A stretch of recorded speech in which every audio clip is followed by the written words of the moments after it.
Hi అండి. Welcome back to common రుచులు. నేను మీ శిరీష. ఈరోజు మనం చేసుకోబోయే రెసిపీ వచ్చేసి చికెన్ గ్రేవీ.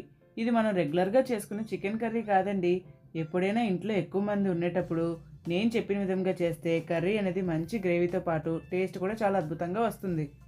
ఇది మనకి ఫ్రైడ్ రైస్లోకైనా రోటీలోకైనా చాలా బాగుంటుంది. ఇప్పుడు ఇది ఎలా చేసుకోవాలో చూసేద్దాం. ముందుగా స్టవ్ ఆన్ చేసుకుని ఒక కడాయి పెట్టుకోవాలి. కడాయి హీట్ అయిన తర్వాత డీప్ ఫ్రైకి సరిపడంత ఆయిల్ వేసుకోవాలి.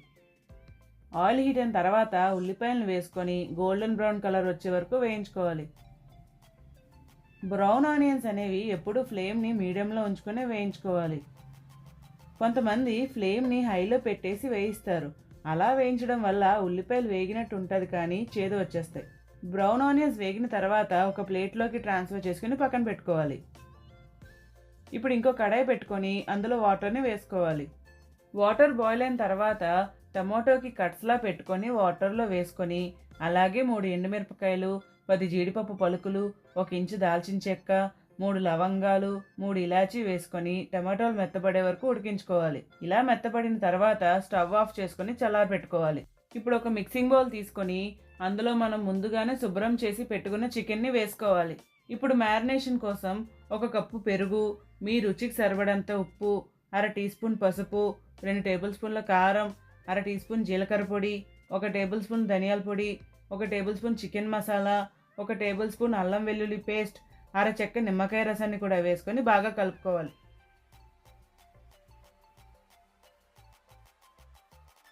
ఇలా కలుపుకున్నాక 30 నిమిషాల పాటు మ్యారినేట్ చేసుకుని పక్కన పెట్టుకోండి. ఇప్పుడు ఒక మిక్సీ జార్ తీసుకొని అందులో మనం ఉడికించుకున్న టమాటాలని మసాలా ఐటమ్స్తో సహా వేసుకోవాలి. ఇలా వేసుకున్న దానిలో 2 కప్పుల బ్రౌన్ ఆనియన్స్ వేసుకొని మెత్తగా మిక్సీ పట్టుకోవాలి. ఇప్పుడు ఇందులోనే 1 కప్పు పెరుగుని కూడా వేసుకొని నేను మీకు చూపిస్తున్న విధంగా మిక్సీ పట్టుకొని పక్కన పెట్టుకోవాలి. ఇప్పుడు స్టవ్ ఆన్ చేసుకొని 1 table spoon oil, 1 cube butter వేసుకోవాలి. బటర్ మెల్ట్ అయిన తర్వాత మనం ముందుగానే మ్యారినేట్ చేసి పక్కన పెట్టుకున్న చికెన్ పీసెస్ని నిదానంగా వేసుకోవాలి.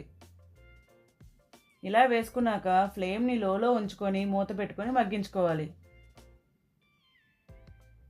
ఈ సమయంలోనే మధ్య మధ్యలో కలుపుకుంటూ ఉండాలి.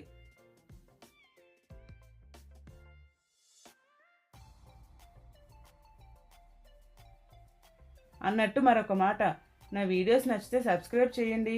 మరెన్నో రెసిపీస్ మీతో షేర్ చేసుకుంటాను. ఇలా 5 నిమిషాలకి చికెన్లోని వాటర్ అనేది ఇలా సెపరేట్ అవుతుంది. ఇలా వాటర్ సెపరేట్ అయ్యాక మరొక 5 నిమిషాలు ఫ్రై చేసుకుంటే వాటర్ ఎగిరిపోయి ఆయిల్ అనేది ఇలా సెపరేట్ అవుద్ది. ఇలా ఆయిల్ సెపరేట్ అయ్యాక మరొక 5 నిమిషాలు వేయించుకుంటే పీసెస్ అనేవి బాగా ఫ్రై అవుతాయి.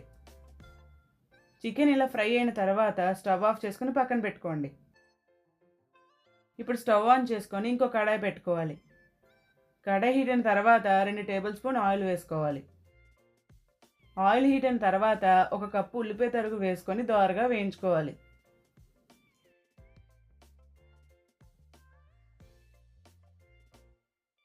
ఉల్లిపాయలు సగం మగ్గిన తర్వాత 5 పచ్చిమిర్చి చీలికలను వేసుకొని మరి కాసేపు వేయించుకోవాలి. ఇప్పుడు ఇందులోనే 1 టేబుల్ స్పూన్ అల్లం వెల్లుల్లి పేస్ట్ వేసుకొని పచ్చివాసన పోయే వరకు వేయించుకోవాలి. చూశారు కదండి ఉల్లిపాయలు ఎలా వేగాయో. ఇలా వేగిన తర్వాత ఇప్పుడు ఇందులోనే మనం ముందుగా మిక్సీ పట్టి పక్కన పెట్టుకున్న మసాలాని వేసుకొని బాగా కలుపుకోవాలి.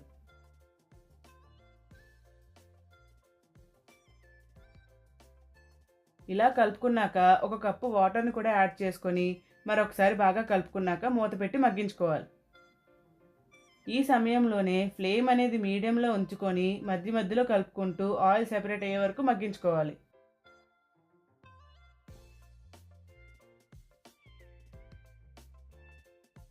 5 నిమిషాలకి గ్రేవీలో నుండి ఆయిల్ అనేది ఈ విధంగా సెపరేట్ అవుతుంది.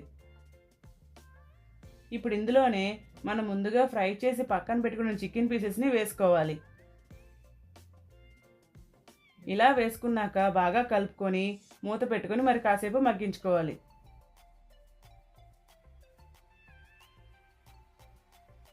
ఇలా 10 నిమిషాలకి ఆయిల్ అనేది ఈ విధంగా సెపరేట్ అవుతుంది. ఇలా ఆయిల్ సెపరేట్ అయ్యాక స్టవ్ ఆఫ్ చేసుకోండి. ఇప్పుడు కొంచెం కొత్తిమీరతో గార్నిష్ చేసుకొని ఒక సర్వింగ్ బౌల్లోకి సర్వ్ చేసుకోవడమే. అంతేనండి, ఎంతో స్పైసీగా ఉండే చికెన్ గ్రేవీ కర్రీ రెడీ. ఇది మీరు ట్రై చేసిన తర్వాత ఎలా వచ్చిందో నా కామెంట్ బాక్స్లో కామెంట్ చేయడం మర్చిపోకండి. అలాగే వెళ్ళే ముందు నా ఛానల్ని సబ్స్క్రైబ్ చేసి వెళ్ళొచ్చు కదా. అమ్మ వంట నచ్చే లైక్ చేయండి, షేర్ చేయండి, కమెంట్ చేయండి, దాంతో చేయండి.